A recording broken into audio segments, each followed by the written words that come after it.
High school history class taught me, and almost certainly you, that the Nazis murdered millions of Jews and other persecuted individuals during the Holocaust between 1941 and 1945. At extermination camps like Auschwitz, victims were stripped naked and herded into gas chambers disguised as crude bathhouses, supposedly to take showers before entering camp. Instead, they were poisoned to death by the lethal gas Zyklon B. When I think of the horrors of the Holocaust, it's details like those that disturb me the most. And when I learned that Arizona is preparing to use the same lethal gas to execute prisoners on death row, it's details like those that rush into my head. The Guardian first reported that the Arizona Department of Corrections has procured ingredients for hydrogen cyanide, the deadly gas trademarked as Zyklon B during World War II.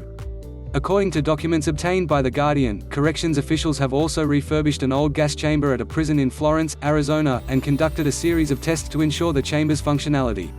The use of hydrogen cyanide to execute prisoners is neither new nor unique to Arizona. Lethal gas was first used as an execution method in Nevada in 1924. It was most recently used in 1999 to execute Walter LaGrand in Pima County, Arizona. LaGrand's execution did not go smoothly. It took him an excruciating 18 minutes to die after the gas was administered, during which he was twitching, choking and in visible pain, according to witnesses. Poisonous gas is still authorized for use in 6 other states, all of which employ lethal injection as a primary execution method.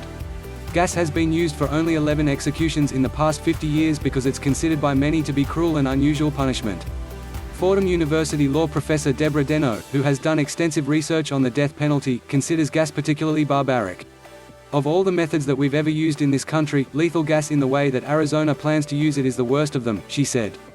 Every single time you use it, there's no question that it's going to be inhumane. That's why a federal judge in California barred the state from using gas as an execution method in 1994, a decision that never spread to the rest of the country. It was overwhelmingly likely that lethal gas was going to be declared unconstitutional by the Supreme Court, said Robert Dunham, executive director of the Death Penalty Information Center. It is overtly and obviously torturous. But the High Court never made that ruling, and now Arizona appears ready to use the method again as it prepares to resume executions. The state had paused executions in 2014 after a horribly botched lethal injection forced a reevaluation of death penalty procedures. Somehow, that reevaluation could lead to the first lethal gas use on death row since 1999.